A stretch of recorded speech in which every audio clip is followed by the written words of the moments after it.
Traditionally, sports sedans have been the vehicles that showed off the spirit of BMW.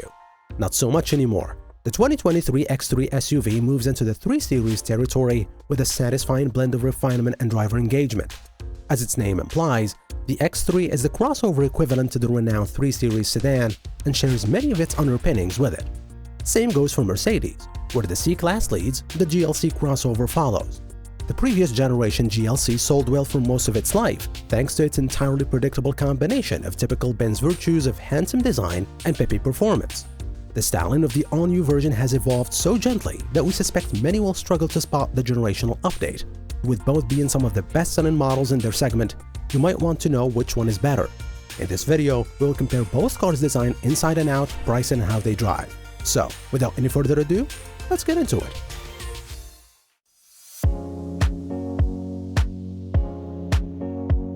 The previous X3 was hardly an aging veteran, showing up on the scene in 2018, so BMW has gently massaged the packaging, tweaking the look while bringing in more tech within.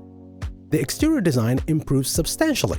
The X1's double kidney grille is big, but its squared-off shape is considerably more palatable than the prominent oversized nostrils on other BMWs, and the chunky nose has a nice slant to it with the sleek headlights tucked underneath the hood line at the top. The X3's muscular athletic side profile is sleek and dynamic, with a prominent character line that connects the door handles, enhancing its muscular proportions. The side windows are framed with shiny chrome accents, which complement the car's overall design.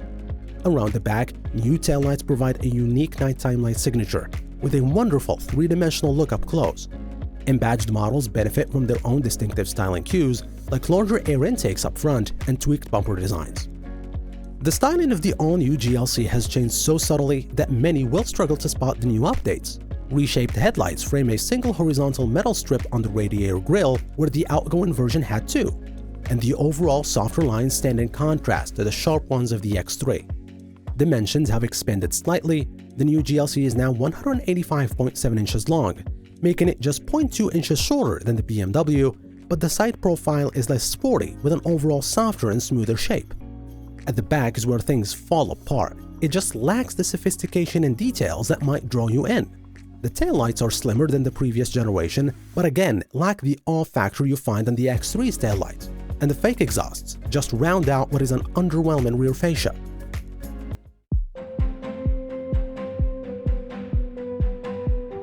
Jumping inside, the dashboard is where the bulk of design changes happened in the 2023 X3. BMW has slimmed down the central vents, enough so that the climate controls now live between them. Below that are the audio controls, above the optional 12.3-inch touchscreen. It's a clean layout, if slightly basic in the face of the latest high-tech looks from Mercedes or the classy one from the Genesis GV70. BMW gets points for maintaining physical buttons for the most used controls, however, and the rest of the interior sticks to what made the X3 stay at the top of its game. However, even when extensively optioned, it does not quite rise to the obvious luxury of what you will find in a Mercedes. iDrive remains central to the BMW tech experience. Standard is a 10.25-inch display. The larger 12.3-inch touchscreen provides clearer menus that are easier to navigate, but the dial on the center console is intuitive and skips the inevitable fingerprints. Apple CarPlay and Android Auto are standard. Luxurious is the best way to describe it. The cabin of the GLC is nearly as lovely as the S-Class at first glance. It carries the same display arrangement in the same places and broadly matches the C-Class's materials above the beltline. On higher trim levels, the dash is covered with soft black leather and pinstriped wood that would be the envy of any other car in the segment, while cheaper, harder plastics appeared lower and out of the eyeline. It's a pleasant space to be in, and the wraparound dashboard makes it more intimate than the BMW without feeling tight. The new GLC moves to Mercedes' new MBUX infotainment system. It uses twin digital displays, an 11.9-inch portrait-style central touchscreen angled slightly towards the driver, and a 12.3-inch digital instrument cluster. MBUX supports high-level voice inputs plus the option of an augmented reality navigation. One downside, however, is that the GLC is following the S-Class and C-Class in ditching both physical HVAC controls for touch-sensitive panels, and that it also lacks a physical volume knob.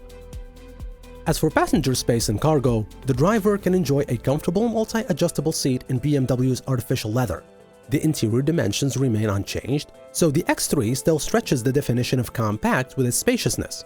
There is plenty of headroom both front and back, and people at the back will enjoy a comfortable ride with 36.4 inches of rear legroom. The X3 is one of the most spacious compacts out there, swallowing 28.7 cubic feet with all the seats up, fold to 40-20-40 second row down, and that number more than doubles to 62.7 cubes. The load floor is helpfully low too. As for Mercedes, you will find the GLC's interior quite roomy. Most of the controls are within reach thanks to a wide range of adjustability in the driver's seat. Getting in and out is easy as well, and both the driver and front passenger enjoy ample head and legroom. Rear passengers will be comfortable as well, since there is plenty of space even behind tall drivers, and it provides an inch more legroom compared to the X3.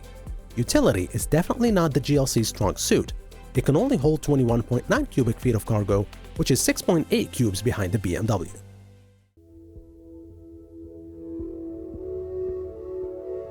When it comes to pricing, the X3 lands right in the middle of the segment, and it kicks off at $47,200 in rear-wheel drive form including destination. All-wheel drive adds $2,000. The X3 M40i xDrive is $62,000, and the full performance X3M will go for $75,400.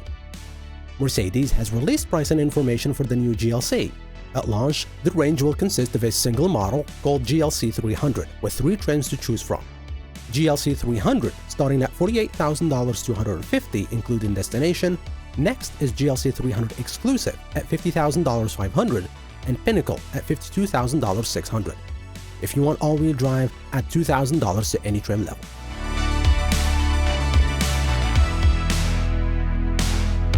When it comes to driving and handling, the engine lineup in the X3 continues to feature a brass of 4- and 6-cylinder options. The base engine is a 2-liter turbocharged 4-pot, producing 248 horsepower and 255 pound-feet of torque. Every model uses a variation of a ZF 8-speed automatic transmission.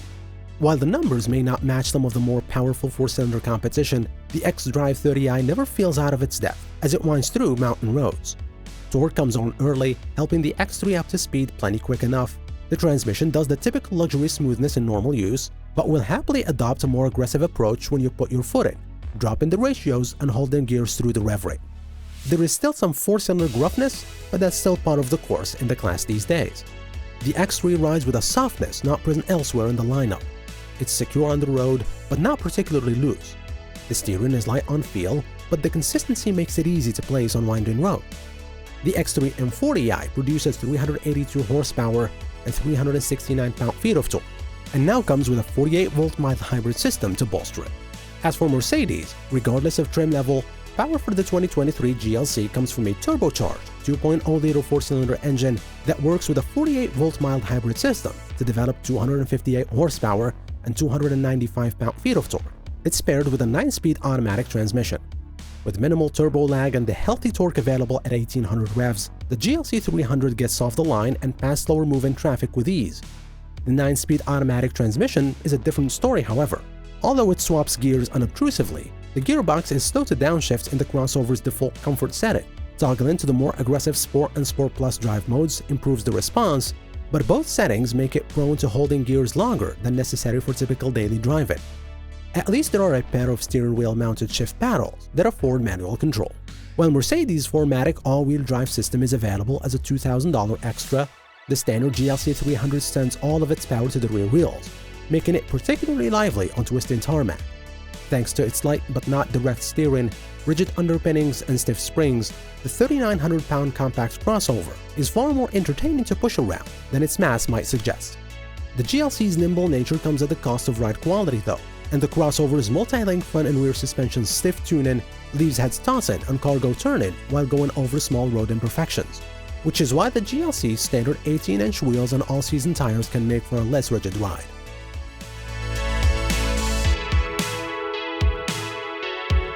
So, which one should you get? Well, this might be a tough one, because I prefer the exterior design of the X3, while the GLC's interior is hands down my favorite in this entire segment. And since you will be inside the car more often than looking at it from the outside, I would choose the GLC over the X3 any day of the week.